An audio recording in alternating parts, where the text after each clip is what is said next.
Jaya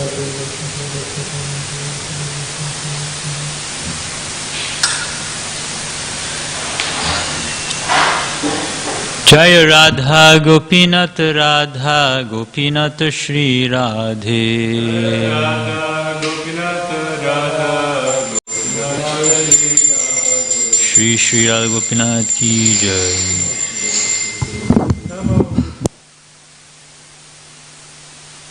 Hare Krishna and good evening to everyone.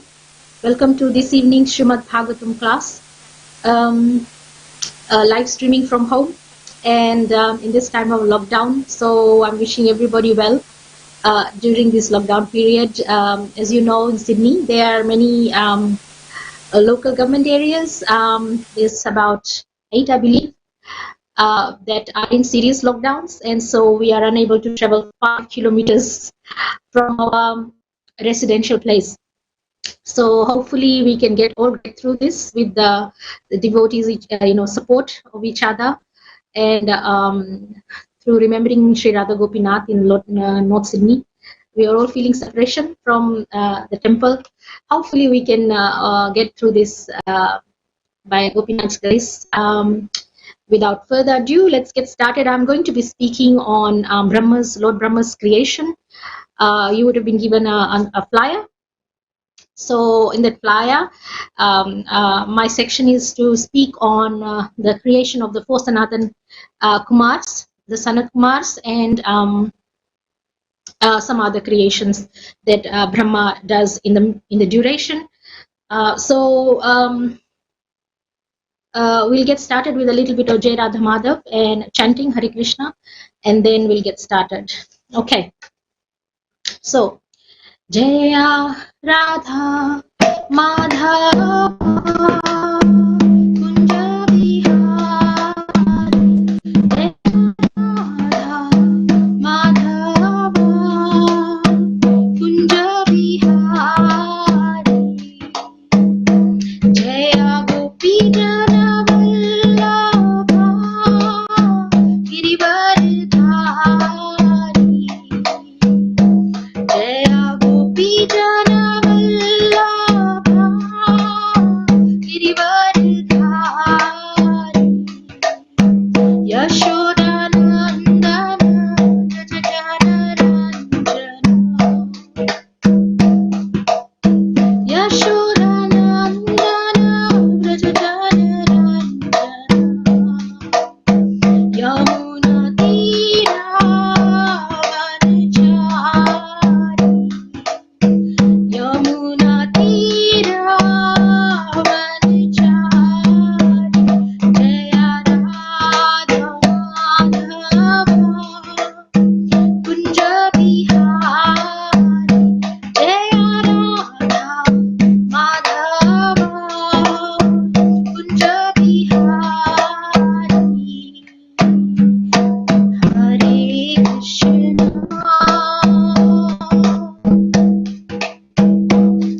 Hare Krishna Krishna Krishna Hare Hare Hare Rama Hare Rama Rama Rama Hare Hare Hare Krishna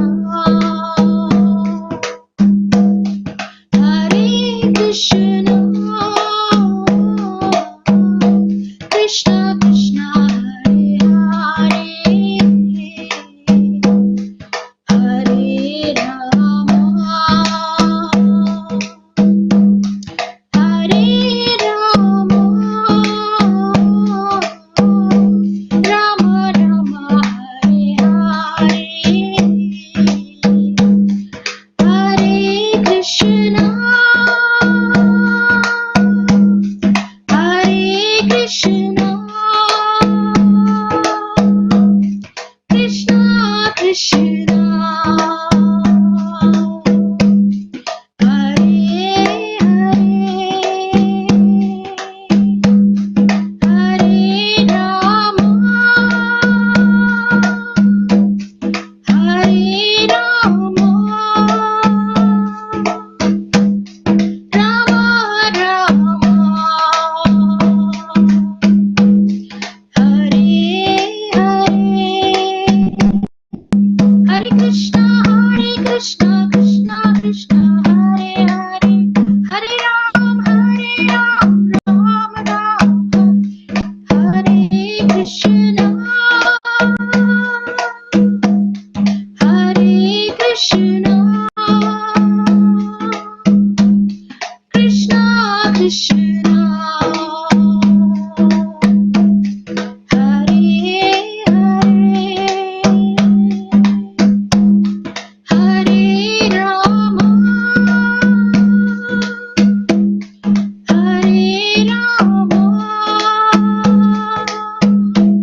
Krishna,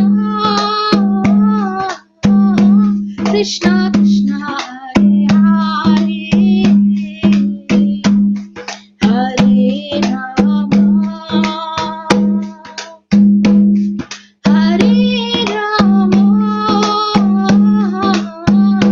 Rama Rama, Hare Hare.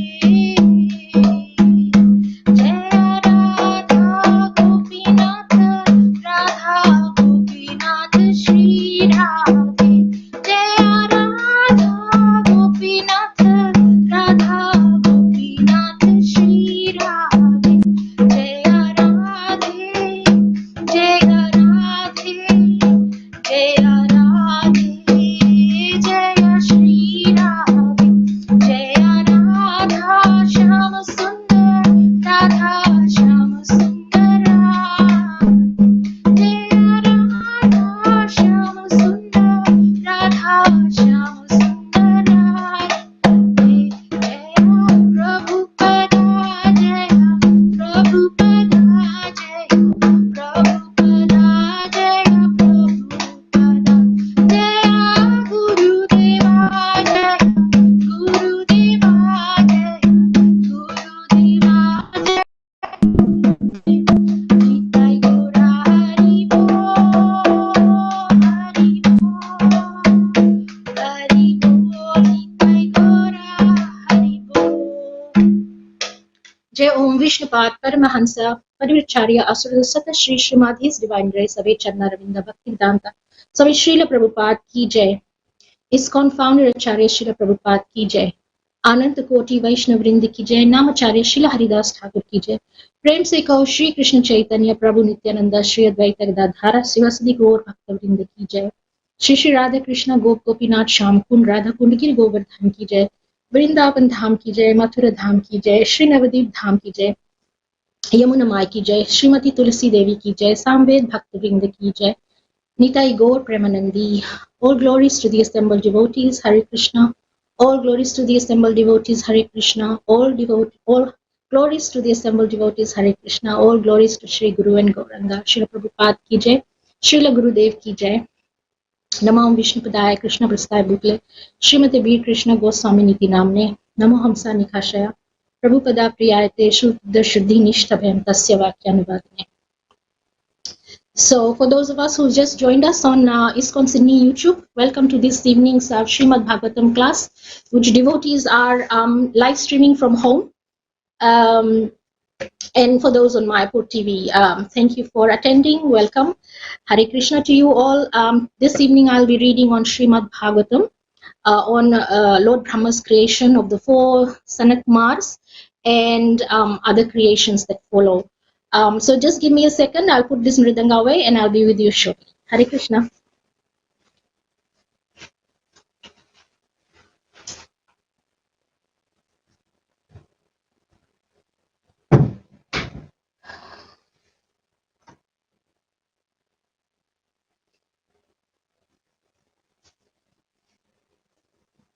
Okay.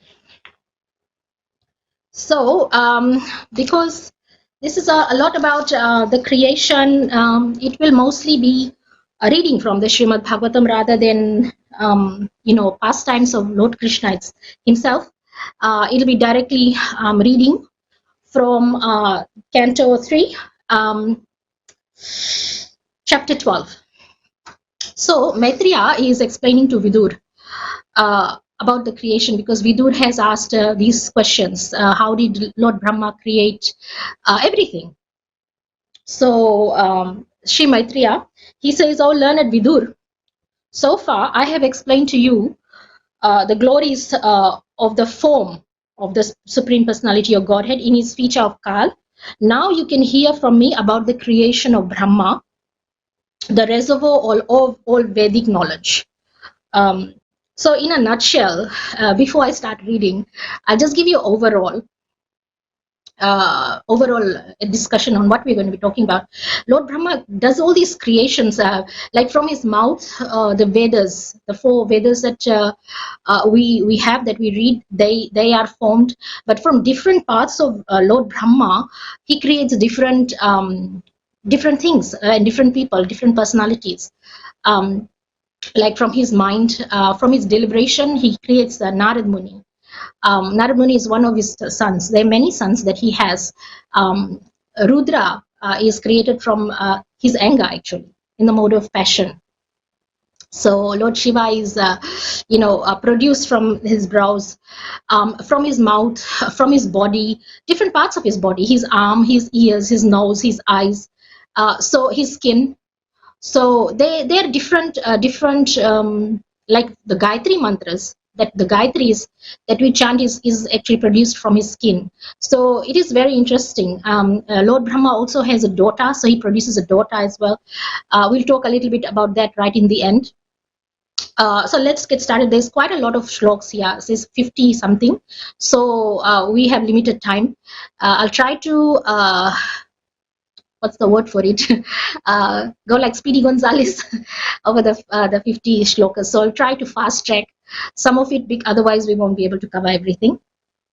So Brahma first created the nascent engagements like self-deception, the sense of death, anger after frustration, sense of false ownership, and the illusory body conception of forgetfulness of one's real identity. So even before he started creating human bodies or demigods or anyone, he created all this self-deception, the forgetfulness of one's one's identity.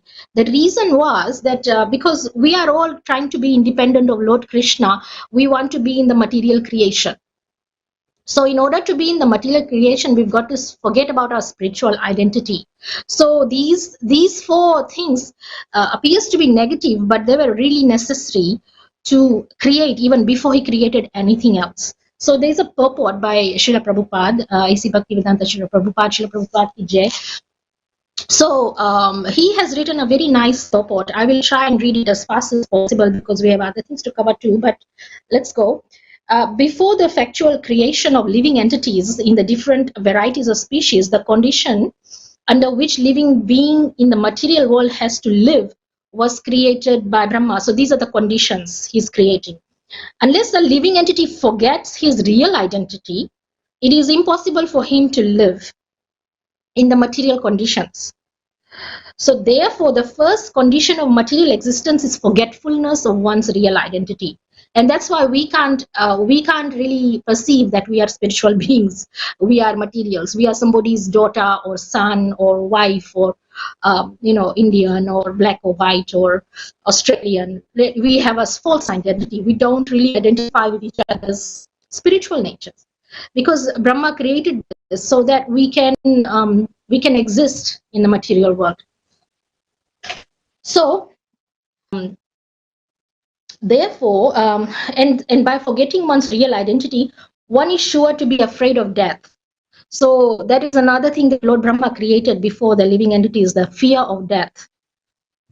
Although a pure living soul is deathless and birthless, so we neither live nor die as a pure living, as a pure soul. We are part and parcel of the Supreme Personality of Godhead.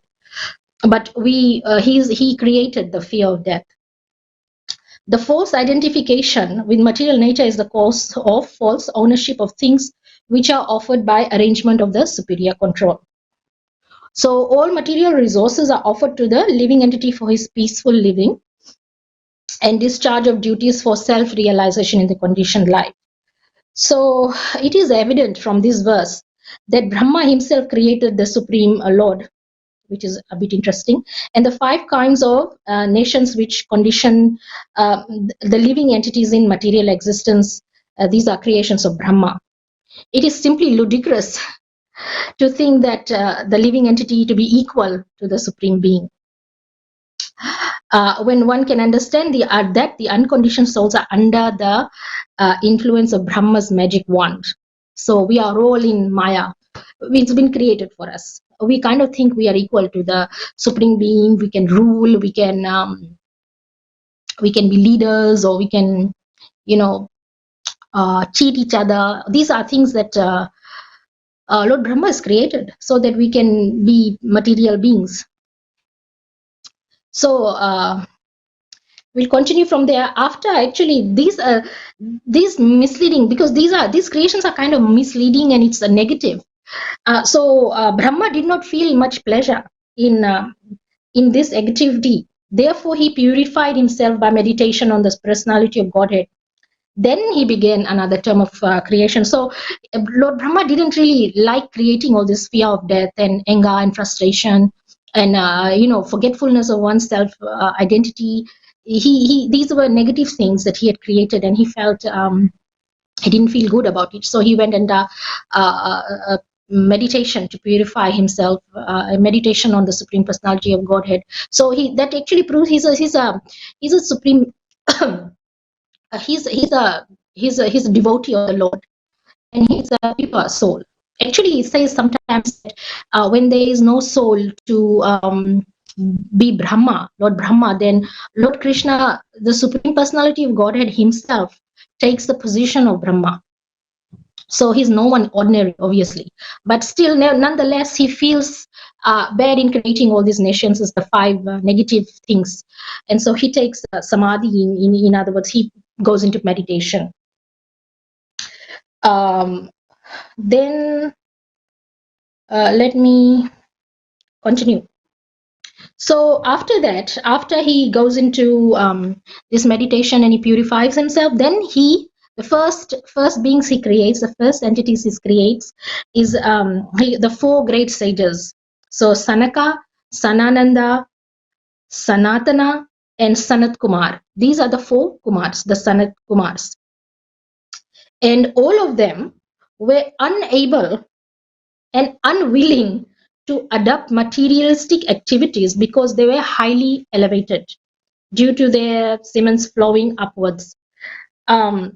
So even though Brahma, he created all this forgetfulness and things like this, he created these four Kumars, but they were really elevated souls. Actually, these four Kumars, they went on to form their own Sampradaya, which means line of Vaishnavism, or a worship of the Supreme Personality of Godhead. They were so elevated, and they teach detachment and from material activities. So if they teach detachment from material activities, why would they want to consider doing material things?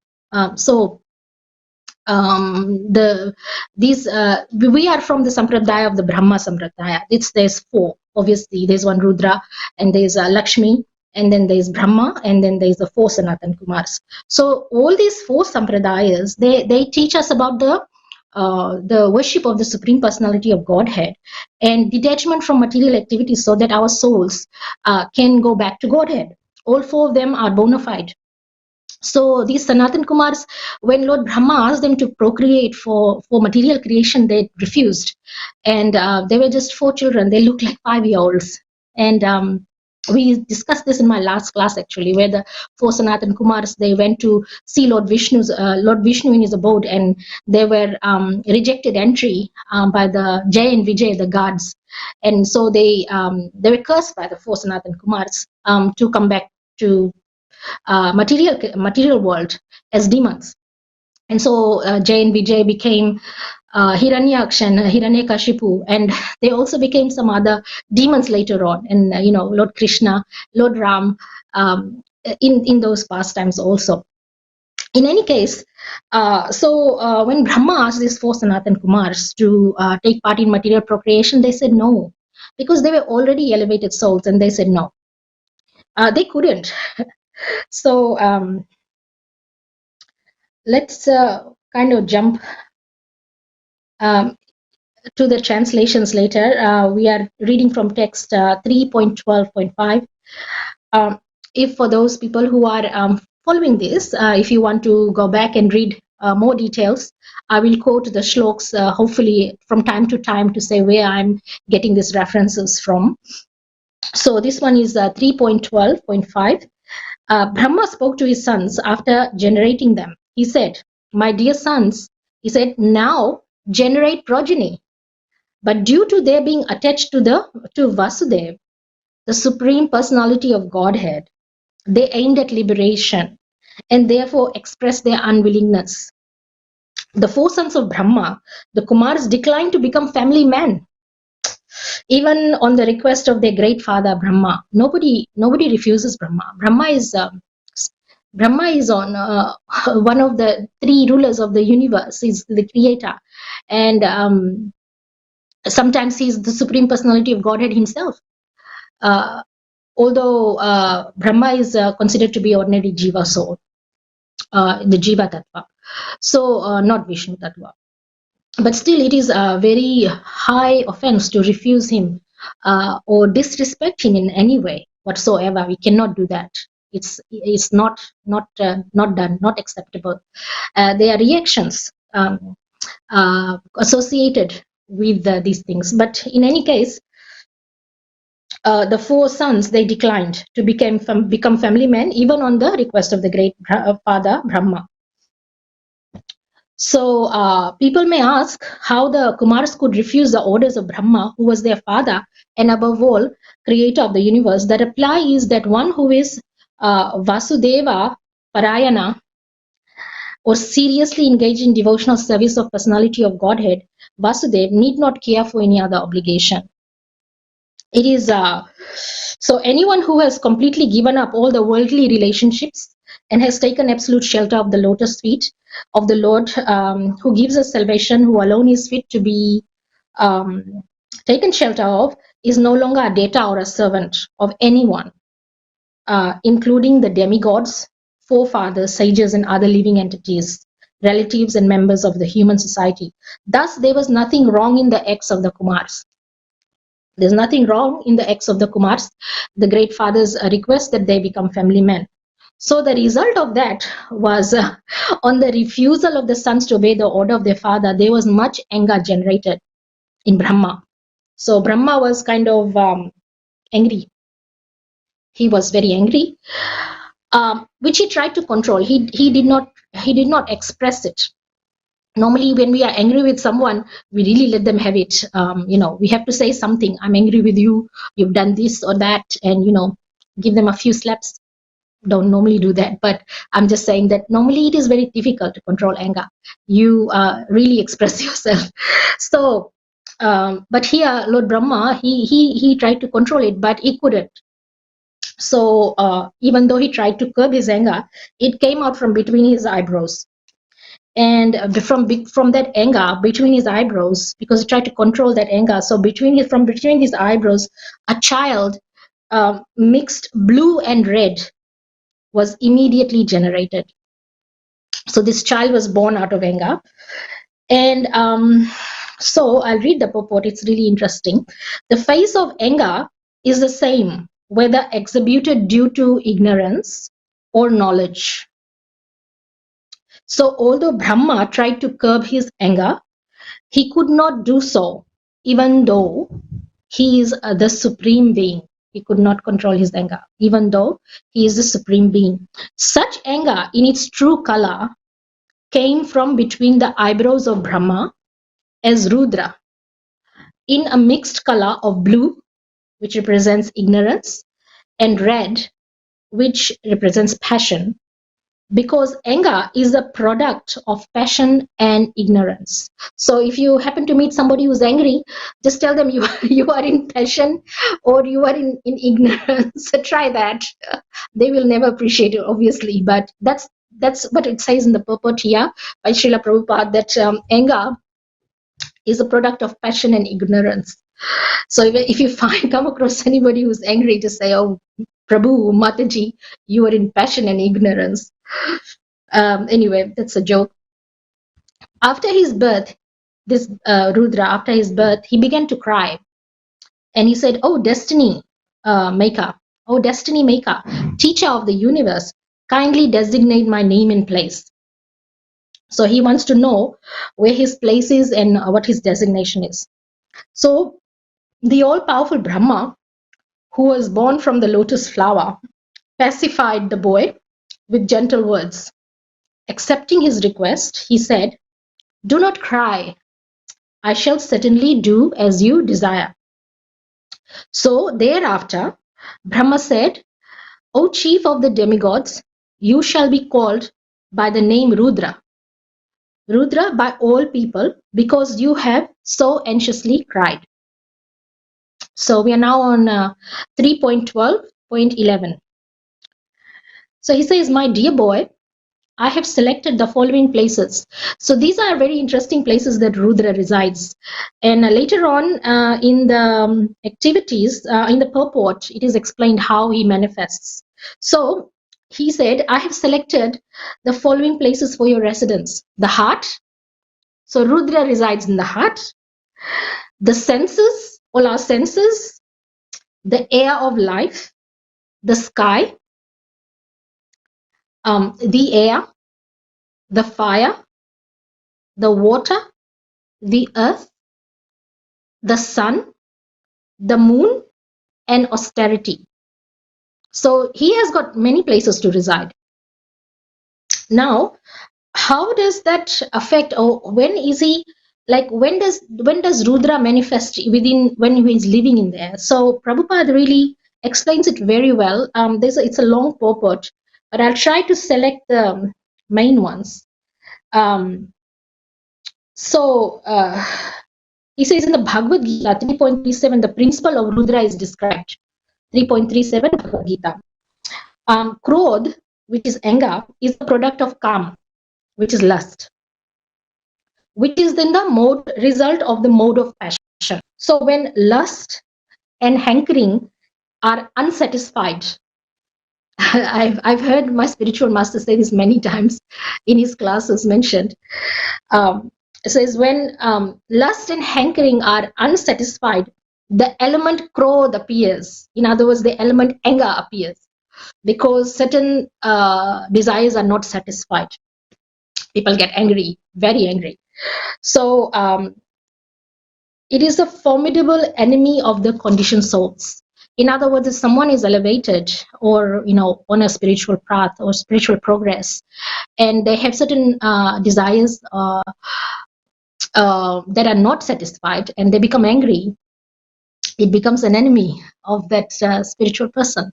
So in other words, they can fall very easily. So it is advisable under those conditions for that particular devotee or aspiring soul to try to let go of anger and do whatever is necessary. It might mean that you remove yourself physically. It might mean just chant Hare Krishna. It might mean that you take some time out and go and satisfy whatever desires there are and come right back. This is according to Tamal Krishna Maharaj. He had said that in his class he had mentioned that they are devotees who have certain desires, and they get angry and they harass other people in the other devotees. So he said, rather than harassing and contaminating the temple, leave, go outside the temple and get it out of your system, whatever it is, and then come back. In other words, relieve yourself from whatever it is, but make sure that you come back and chant Hare Krishna. You really have to work hard after that. To get back into the spiritual life and spiritual progress. But anger is a very very formidable element in causing fall down of so many devotees. And anger is a product of, as we can see, is a product of karma, lust, which is the result of the mode of passion when lust and hankering are unsatisfied. So that is the Rudra principle. That's when Rudra manifests in anger. And there is other ways that Rudra expresses. When a man is angry, he expresses anger with red hot eyes, and sometimes makes a display of clenching his fists and kicking his legs.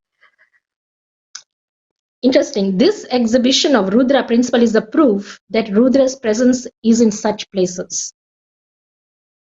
When a man is angry, he breathes very rapidly, and thus Rudra, representing in the air of life or the activities of breathing, is manifested.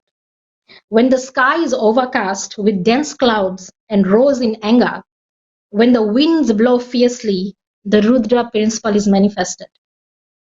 So if you see really angry clouds and wind and it's roaring, hurricane or whatever, you should think, Rudra. That's where Lord Brahma asked him to reside. Also, when the seawater is infuriated by the wind, it appears gloomy feature of Rudra, which is very fearful to the common man.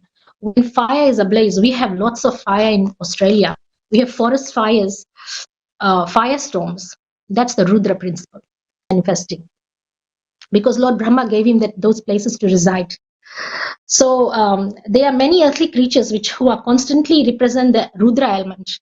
The snake, the tiger, and the lion are always representations of Rudra. Sometimes, because of the extreme heat of the sun, there are cases of heat stroke. And due to the extreme coldness created by the moon. So if you want to know who creates extreme cold, it's written here in the purport that it's created by the moon. And so these are there are cases of collapse because of the coldness. These are the Rudra principles. And then finally, austerity. There are many sages empowered with the influence of austerity, and many yogis and philosophers, renouncers who sometimes exhibit their acquired power under the influence of Rudra principle of anger and passion. Actually, the most wonderful example is Durvasa Muni. He is the incarnation of Lord Shiva. And he's a great yogi, Durvasa. He's under the influence of this Rudra principle, Lord Shiva. So he picked a quarrel with Ambarish Maharaj, and he cursed, and by the cursing of the great king Parikshit. So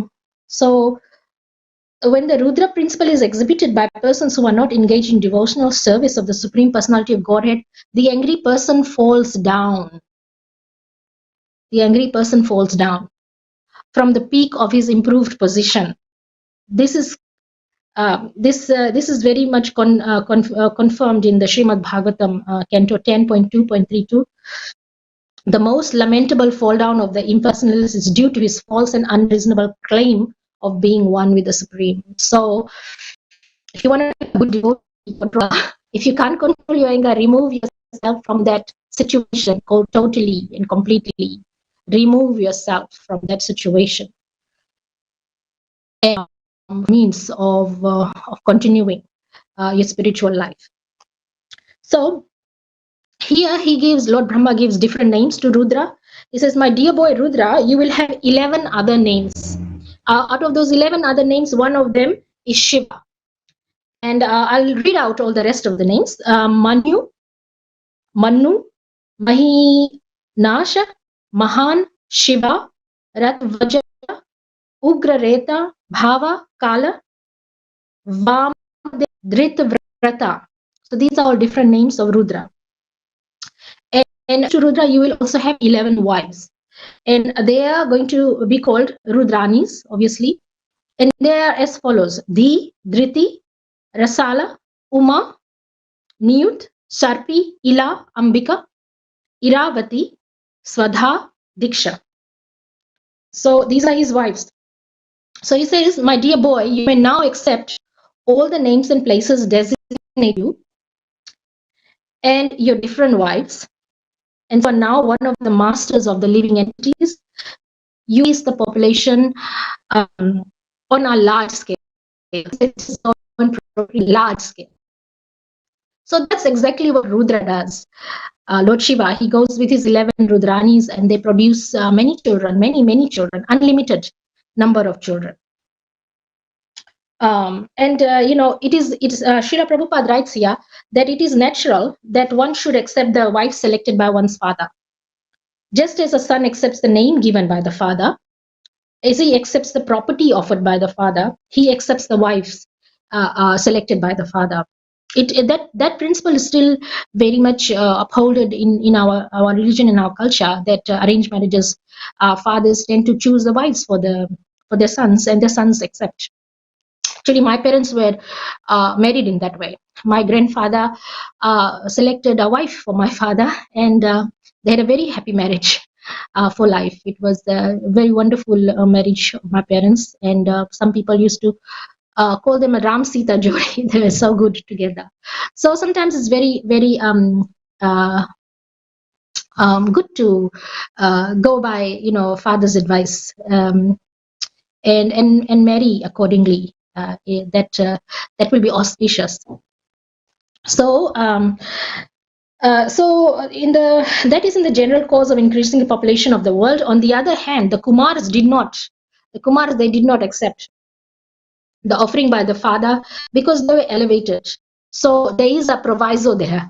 If you happen to be Lord Krishna's devotee and are renounced from material world, then you can accept, you can reject the marriage proposal.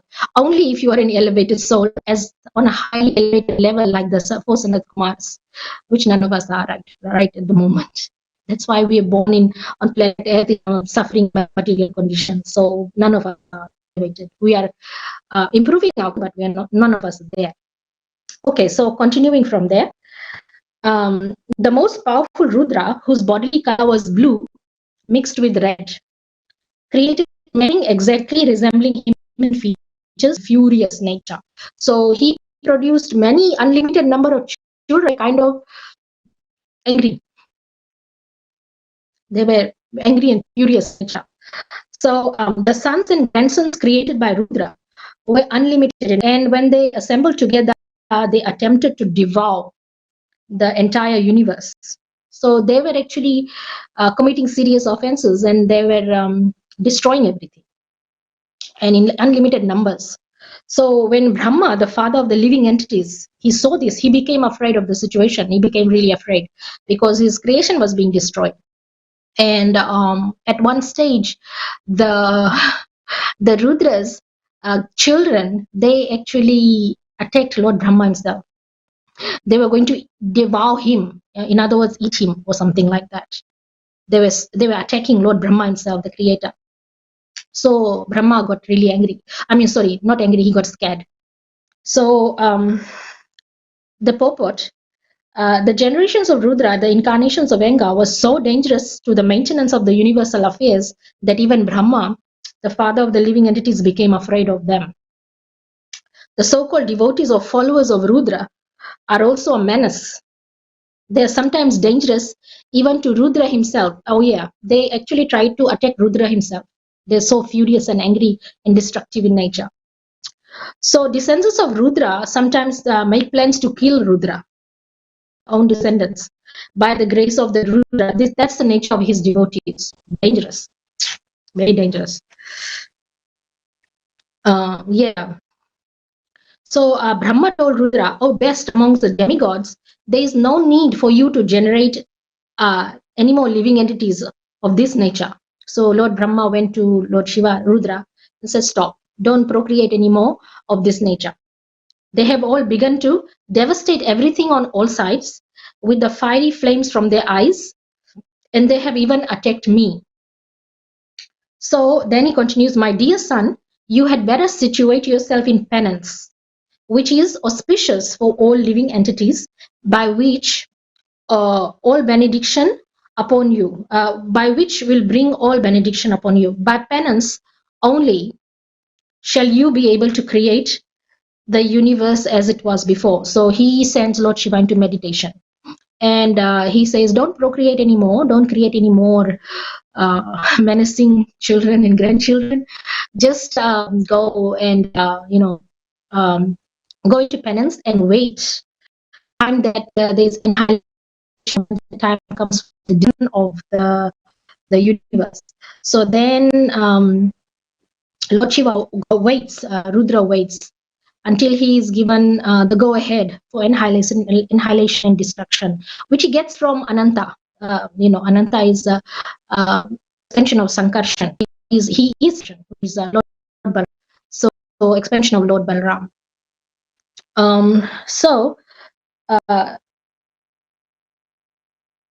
Okay, so continuing from there, we are on 3.12.19.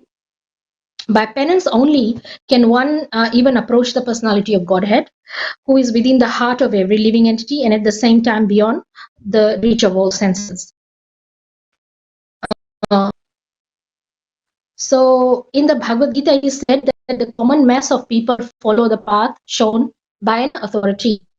Brahma,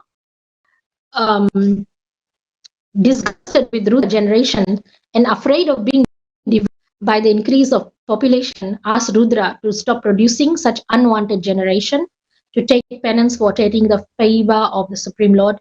We therefore find in pictures that Rudra is always sitting in meditation for attainment of the favor of the Lord. Indirectly, the sons and followers of Rudra are advised to stop business of annihilation, following Rudra principle while the peaceful creation of Brahma is going on. So yeah, we do see Rudra always in meditation, is chanting on the Rudraksha beads, and his followers think that he's God. But so and many times I've come across this, and I say, well, if Rudra or Lord Shiva is God, then who is he chanting on? Because he's sitting there in meditation and chanting on beads.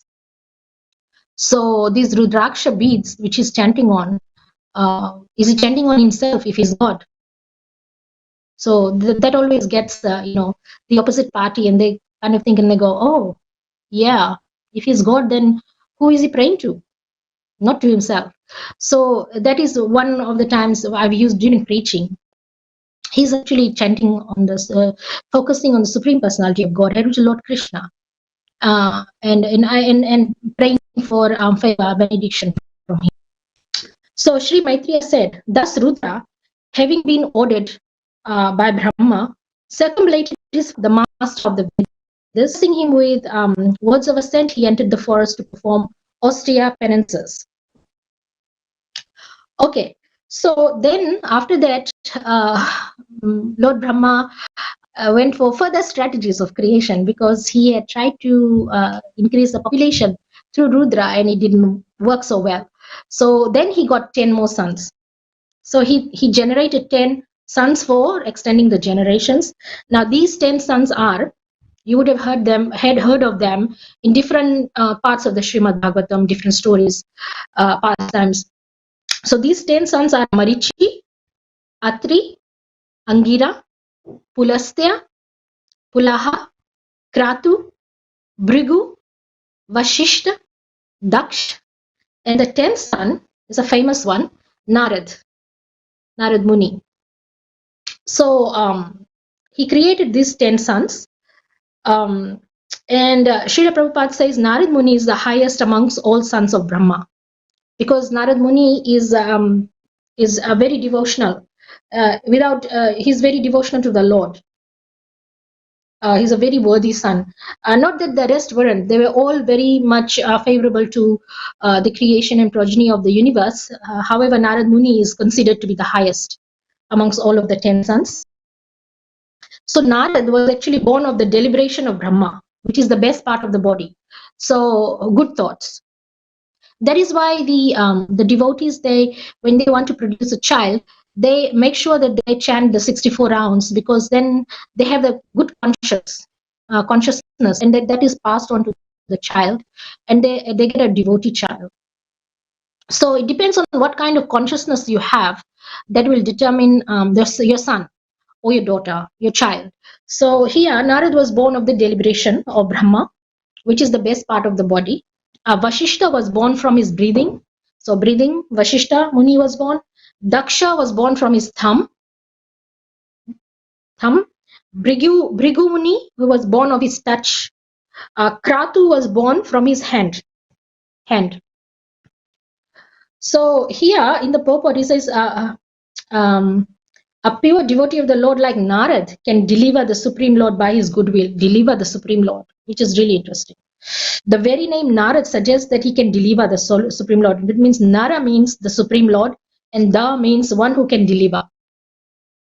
That he can deliver the Supreme Lord does not mean that the Lord is a commodity. Doesn't mean that can be delivered to any person. But Narad can deliver anyone to anyone the transcendental loving service of the Lord as a servitor, friend, parent, or lover. One may desire out of one's own transcendental love for the Lord. In other words, it is Narad who can only deliver the path of Bhakti Yoga, which is who we follow, Narad Muni, by the way. Our Sampradaya comes from Lord Brahma, Narad Muni. So that is why we are aspiring for devotional service of Lord Krishna, and we are always engaged in his service. We are always chanting Hare Krishna, but we want to cook for him, we want to clean for him, we want to do things with love for him. I mean, a mother would only cook and clean for his child because he loves his child. She loves her child. So we do the same thing. We want a transcendental loving service for Krishna, and we get it through Narad Muni. And that's the highest mystic means of attaining the Supreme Lord. We can only attain Lord Krishna just by being of some service. So if you cannot do that in the temple directly, make sure that your home is a temple. If your home is a temple, then you can serve Lord Krishna at home.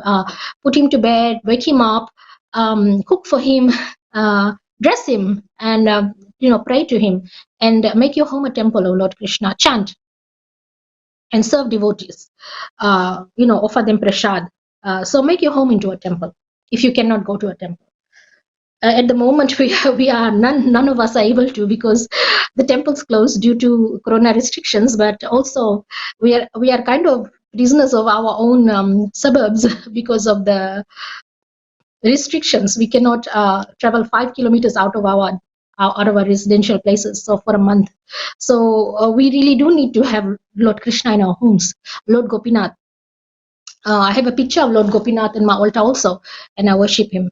So he's in my temple also, Radha Gopinath. So we need to do those things because we want transcendental loving service, which has been bestowed by Narad Muni, as was mentioned here. So the other sons, Pulastya was generated from the ears, Angira was generated from the mouth, Atri from the eyes, Marichi from the mind, Pulaha from the navel of Brahma. So these 10 sons were, like I mentioned in the beginning of the class, they kind of manifested in different parts of Lord Brahma. After that, religion was manifested from the breast of Brahma, wherein is seated the Supreme Personality of Godhead Narayan.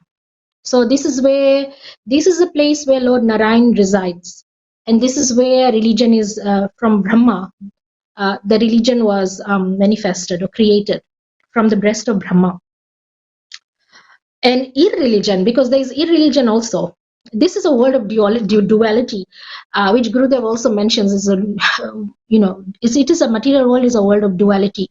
So where there is religion, there is also irreligion. So irreligion was also created by Brahma, and for the part of the body that was created was from the back, from his back, where horrible death takes place for the living entity. So okay, so I'll have to hurry up. So it says religion in its perfect form is the devotional service of the Lord, and irreligion is just the opposite. The heart is the most important part of the body, whereas the back is the most neglected part. When one is attacked by an enemy, one is apt to endure attacks, all attacks from the back, and he protects himself carefully from all attacks on the chest. So if somebody, tries to attack you, you'll protect your chest, but you will not be able to protect your back. That's why I've got your back, Jack. You need a friend to protect your back, Jack. But that's irreligion. That's not a very good part of the body, the back. So all types of irreligion spring from the back of Brahma, whereas real religion, the devotional service of the Lord, is generated from the chest, the seat of Narayan. Anything which does not lead to devotional service of the Lord is irreligion. And anything which leads to devotional service of the Lord, it's called religion. So then comes lust and desire. They became manifested from the heart of Brahma. Lust and desire from the heart of Brahma, anger from between his eyebrows, greed between his lips, power of speaking from the mouth, the ocean from his penis, and low and abominable activities from his anus, and source of all sins. So that is 3.12.26. If you want to read a bit further on that, we'll continue. Sage Kardama, Sage Kardama, husband of the great Devahuti, was manifested from the shadow of Brahma. So Sage Kardama was also manifested from the shadow of Brahma. So he's even Lord Brahma's shadow was able to produce someone. Thus, all became manifested from either the body or the mind of Brahma. Now, therefore, all sons generated from the body of the mind of Brahma were in modes of passion and ignorance, but some of them, like Kadharma, were born in the mode of goodness. Narad was born in the transcendental state of Brahma. So they were all kind of mixed in whichever modes, mode of passion, mode of ignorance, mode of goodness, and then there is transcendental mode, which is okay. So then Maitreya says, "Oh Vidur, we have heard that Brahma had a daughter. So Brahma also had a daughter. Her name was Vak. So Vak was born from his body, and she attracted his mind towards sex. So Vak was born from his body, and who attracted his mind towards sex, although she was not sexually inclined towards him. So Lord Brahma had a daughter, and he was attracted to her. Which kind of means, that the well, I'll read from the purport so that Sri Prabhupada, he explains it better than I would. So I'll read it. It is said that the senses are so mad and strong that they can bewilder even the most sensible and learned men. Therefore, it is advised that one should not indulge in living alone, even with one's mother, sister, or daughter.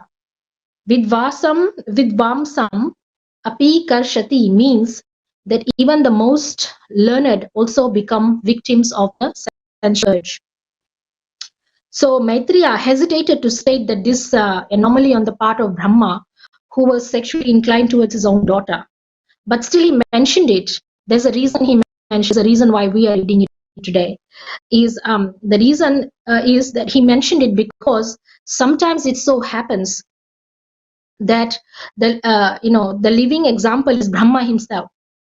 Although he is the primeval living being and most learned within the whole universe, within the most, Brahma is living example. He is the primeval living being and the most learned within the whole universe. If Brahma could be a victim of sexual urge, then what of others who are prone to many mundane frailties? So Maitreya mentioned was just to let him know, or mention it to the rest of us also, that if Brahma can fall into these urges, then what to speak of the others? So we've got to be able to understand that the urges, it's very strong. Nobody is perfect. Nobody can be perfect.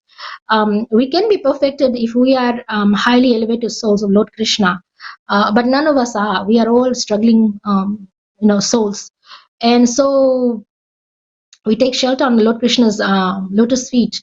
But we must understand that even if Lord Brahma can fall victim with these urges, then obviously we cannot judge others, because we find that certain devotees, they fall and they are heavily judged. Why did you do this? Why did you do that?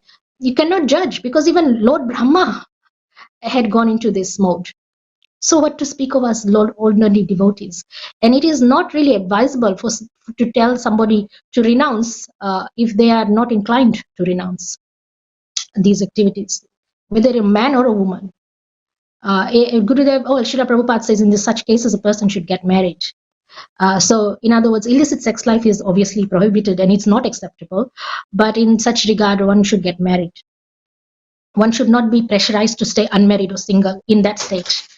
So, continuing from there, the extraordinary immortality on part of Brahma was heard to have occurred in some particular kalpa, which it could not have happened in the kalpa in which Brahma heard directly from the Lord the 4 essential verses of the Srimad Bhagavatam, because the Lord blessed Brahma after giving him lessons on the Bhagavatam. So after you read the Srimad Bhagavatam, you become okay. You don't fall prone to those urges. So it must have happened before Lord Brahma heard the Srimad Bhagavatam. So it is really, really advisable for a person to read the Srimad Bhagavatam. You want to control your senses. That's what this is saying. So that he would never be bewildered in any kalpa whatsoever. So Lord blessed Brahma.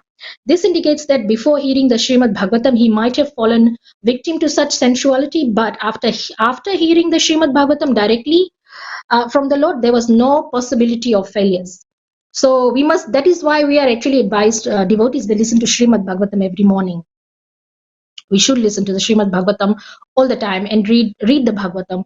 Srimad Bhagavatam is a favorite of mine personally, and so I love giving talks on that, and I read. Just that I don't do it on purpose. Is I just have a very much love for Srimad Bhagavatam, natural. That's why I love to give classes or talk about it and read the shlokas. It's the I think the automatically, naturally, we get some mercy. We get some mercy, some blessings for our spiritual life, and for anyone who reads the Srimad Bhagavatam, you get mercy, such mercy. It's advisable to hear. That's why we do this Srimad Bhagavatam classes every morning in every temple all over the world, because we need that mercy, that blessing. So Prabhupada here mentions, one should, however, take serious note of this incident. This incident, he means, where Lord Brahma creates his daughter and feels sexually inclined towards his own daughter. So he says, take serious note of this incident. The human being is a social animal, and his unrestricted mixing with the fair sex leads to downfall. So mixing with the fair sex leads to downfall. In other words, spiritually speaking, you'll be nowhere. And so you fall down, but you kind of fall in the cycle of birth and death. So in other words, if you have a son, you will come back as his son in the next life. In other words, you will not make it to Godhead if you are associating with the fair sex. Or you could take on a body of an animal that has unrestricted sex life, like for example the pigeon or the birds. They have of that kind of unrestricted sex life. So Krishna will give you a body for that. In other words, you don't reach Godhead, you don't reach the spiritual nature. So that is why it's advisable to select a wife and get married, hopefully by religious standards and spiritual standards. It is said that the Vaishnav wife or a Vaishnav husband is the best partner, marriage partner to have, because it's acceptable by Lord Krishna, and your spiritual life is sublimely blessed, and you will progress. So that is what a devotee aspires for. This is Srila Prabhupada saying these things. By the way, I'm just generally talking about it, but Srila Prabhupada here has mentioned the human being is a social animal, and his unrestricted mixing with the fair sex leads to downfall. Such social freedom of men and women, especially among the younger section, is certainly a great stumbling block on the path of spiritual progress. Material bondage is due to sexual bondage, and therefore unrestricted association of men and women is surely a great impediment. Maitreya cited this example on part of Brahma just to bring to our notice this great danger. So that's why it's written very clearly in the Srimad Bhagavatam. And that's why we read it. Reading the Srimad Bhagavatam, we get a lot of blessings. So it's really advisable that all of us should regularly read it. So continuing from there, that was purport. That was Srimad Bhagavatam 3.12.28, if you want to know. So continuing from there, thus finding their father so deluded in the act of immorality, the sages, because his sons were sages, right? So the sons, the sages, headed by Marichi, all sons of Brahma spoke to their father with great respect. Actually, there was they knew that Lord Brahma was preparing to have sex with his daughter, so they decided to approach him and talk to him about it. But they did it with great respect. So they said, "Oh father, this performance in which you are endeavoring to complicate yourself was never attempted by any other Brahma, nor by anyone else, nor by you in previous kalpas. Nor will anyone dare to attempt it in the future. You are the supreme being in the universe. So how is it that you want to have sex with your daughter and cannot control your desire?" So they say these things. Even though you are the most powerful being, this act does not suit you, because your character is followed for spiritual improvement by people in general. So they are saying, what kind of example are you setting for people who are following you spiritually? So there's a purport, but we are almost getting to 8:32, so I will not read the purport. But I do recommend that you read these purports because they are they clarify and they're very really good. Gives you a lot of insight. So they are very respectful. They say, "Let us offer our respectful obeisances unto the personality of Godhead, who by his own effulgence, while situated in himself, has manifested this cosmos. May he also protect religion for all goodness." So the father of all Prajapatis, Brahma, thus seeing all his Prajapati's sons speaking in that way, became very ashamed. So he became ashamed that he was going to do that. And what he did was he at once gave up the body he had accepted. So Lord Brahma here, he gives up his body. He releases himself from the body. Can you imagine the creator of the universe decides to leave his body? And that body that he released or he left appeared in all directions as dangerous fog in the direction. So his body became fog. A fog is like the dark clouds that come early in the morning. You see, it's all foggy and you can't see anything. So like mist. So Lord Brahma's body became fog in the darkness. And Prabhupada here says the best way to compensate one's sinful acts is to give up one's body at once. Wow. And Brahma, the leader of all living entities, showed this by his personal example. Brahma had a fabulous duration of life, but he was obliged to give up his body due to his grievous sin. Even though he had merely contemplated in his mind, he hadn't actually acted on it. He hadn't done anything. He was just thinking about it. He was preparing for it, but he hadn't done anything. So it says this is a lesson for all living entities, showing how sinful an act it is to indulge in unrestricted sex life. So it is a really huge sin to be indulging in unrestricted sex life. It is commonly, because this is Kali Yuga, everything revolves around that, and there is rampant unrestricted sex life for everyone. But it is not the point to be noted here in Srimad Bhagavatam. It says it is extremely sinful to the point that Lord Brahma had to give up his body just for thinking about it. So in other words, one's duration of life, blessings, opulence, etc. are decreased. They're decreased by sinful acts, and the most dangerous type of sinful act is unrestricted sex. Ignorance is the cause of sinful life, or the sinful life is the cause of gross ignorance. The feature of ignorance is darkness or fog. Darkness or fog still covers the whole universe, and the sun is the only counteracting principle. One who takes shelter of the Lord, the perpetual light, has no fear of being annihilated in the darkness, fog, or ignorance. Okay, so once upon a time when Brahma was thinking of how to create the worlds, in the past millennium, the four Vedas, which had contained all the varieties of knowledge, became manifested from his four mouths. I'm just going to have to skip through a lot. It is really interesting chapter, but we don't have that much time. So he also, the four kinds of paraphernalia for conducting fire sacrifice became manifest. The chanta, the ofra, the fire, the action performed in the Vedas, all the four principles of religiosity, truth, austerity, mercy, cleanliness, and the duties on all four social orders became manifest. Vidur said, "O great sage, whose only wealth is penance, kindly explain to me how and with whose help Brahma established the Vedic knowledge which emanated from his mouth." So Maitreya said, beginning from the front face of Brahma, gradually the four Vedas, Rig, Yajur, Sham, and Atharva became manifest from his beginning of the front face. Thereafter, Vedic hymns which he had not been pronounced before, priestly rituals, the subject matters of the recitation, and transcendental activities were all established one after another. He also created, so these are other things he had created.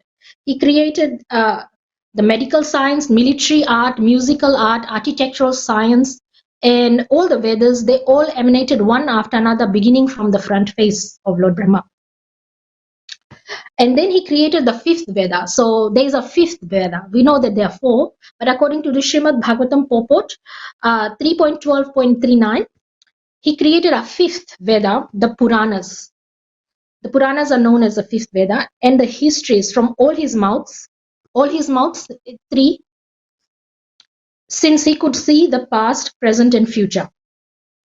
all the different varieties of fire sacrifices, Sodashi, Ukta, Purushi, Agni Shottama, Aptoryama, Atirata, Ratra, Vajapaya, and Gosava. It's a bit difficult to pronounce.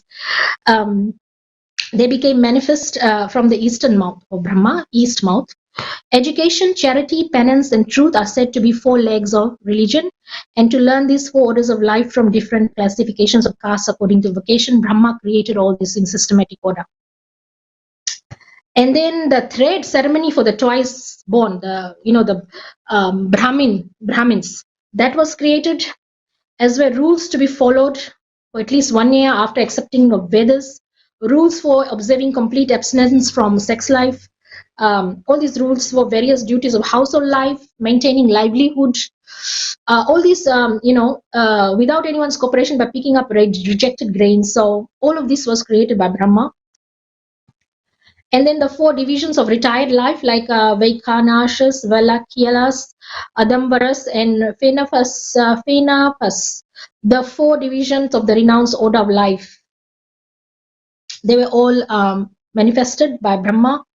The science of logical argument, the Vedic goals of life, the law, order, moral codes, the celebrated hymns, Bhuv, Bhuva, and Sva, all became manifested from the mouths of Brahma. And the prana of Omkar was manifested from his heart. And thereafter, the art of literary expressions, Usnik, was generated from the hairs on the body of the Almighty Prajapati. So his hairs, even Brahma's hairs, could produce things. So literary expression was produced from that. The principle of Vedic hymn Gayatri was generated from the skin, like I mentioned before. Trishta from the flesh, Ansap from the veins, and Jagati from the bones of the Lord of the living entities. The art of writing verse, Panti, became manifest from the bone marrow. And that of Brahati, another type of verse, was generated from the life breath of the Lord of the living entities. Brahma's soul was manifested as the touch alphabets. Okay, so the parts of his body, they kind of did all these, produced all these things. So Brahma's soul was manifested as the touch alphabets. His body was the vowels. His senses as sibilant alphabets. His strength as the intermediate alphabets. And his sensual activities as the 7 notes of music, Saregamapa. So Brahma is the personal representation of the Supreme Personality of Godhead as a source of transcendental sound, and is therefore above the conception of manifested and unmanifested. Brahma is the complete form of the absolute truth and is invested with multifarious energies. So Prabhupada mentions in his purport, the post of Brahma is the highest responsible post within the universe. And it is offered to the most perfect personality of the universe. So he is the most perfect personality of the universe, Brahma. And then here it is also mentioned, like I had mentioned before, sometimes the Supreme Personality of Godhead has to become Brahma when there is no suitable living being to occupy the post. That is why we cannot, even though Lord Brahma was, attracted to his daughter, because he could be the Lord, Supreme Lord himself, we cannot question him, and we cannot approach him for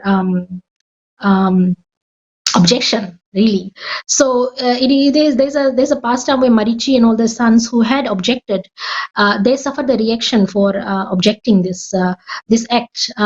They had to be born again. And they were in some pastimes, which we cannot go into today. But just for mentioning this to Lord Brahma, that he was attracted. Why was he attracted to his daughter? It doesn't suit him. They had to suffer the reactions.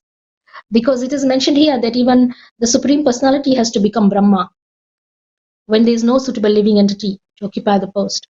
So in the material world, Brahma is a complete representation of the Supreme Personality of Godhead. And transcendental sound pranav comes from him. He is therefore invested with multifarious energies from which all demigods like Indra, Chandra, and Varun are manifested. His transcendental value is not to be minimized even though he exhibited a tendency to enjoy his own daughter. There is a purpose for the exhibition of such a tendency, and he is not to be condemned by like any other ordinary living entity. So it actually happened for a reason, and the reason is going to be explained. We don't have much time, so I'm going to just go really fast. Thereafter, Brahma accepted another body in which sex life was not forbidden. So his previous body, sex life was forbidden. So he gave up that body and then adopted a body where sex life was not forbidden, and thus he engaged himself in the matter of further creation. So what happened was, from his body, I'm going to skip to the parts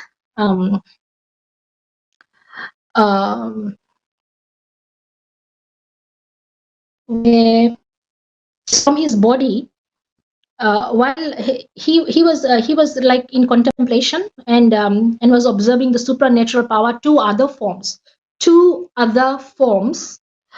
were generated from his body, the new body which he had accepted, that was where sex life was not forbidden. Two other forms were generated from his body, and these two other forms are still celebrated as the body of Brahma. In other words, they were non-different from the body of Brahma. Just give me a second.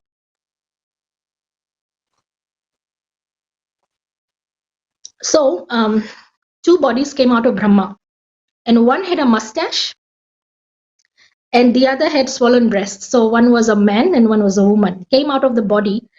But Prabhupada here says no one can explain the source of their manifestation, and therefore until today they are known as Kayam, or the body of Brahma, so non-different from Brahma, with no indication of the relationship that these two forms are his daughter or his son. So they are saying that it's Lord Brahma himself in the form of a man and in the form of a woman. And these two separated bodies, they came out and they united together in sexual relationship. Out of them, one was the male form and he became Manu. So he's known as Manu.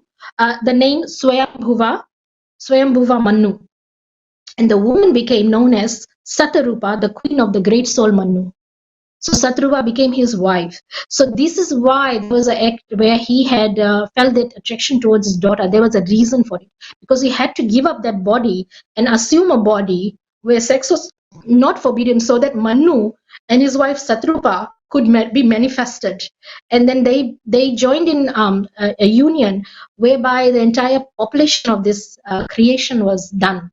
So they're basically the ones, Manu and Satrupa, who are responsible for all the creations, not all, but a lot, majority of the creation of the living entities. So that was the reason why it all happened.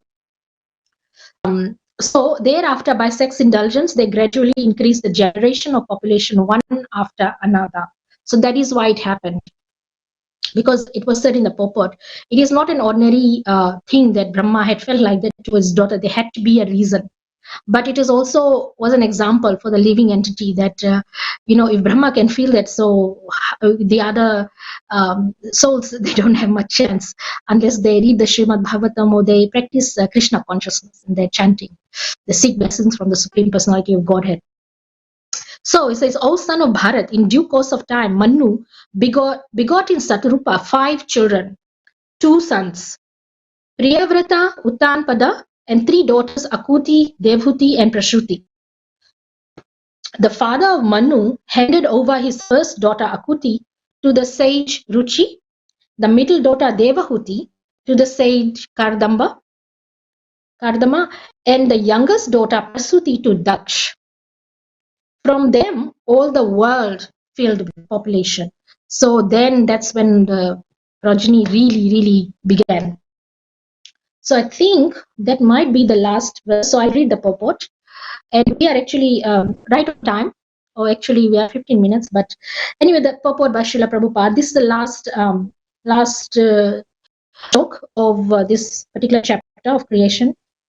The history of creation of the population of this universe is given here with.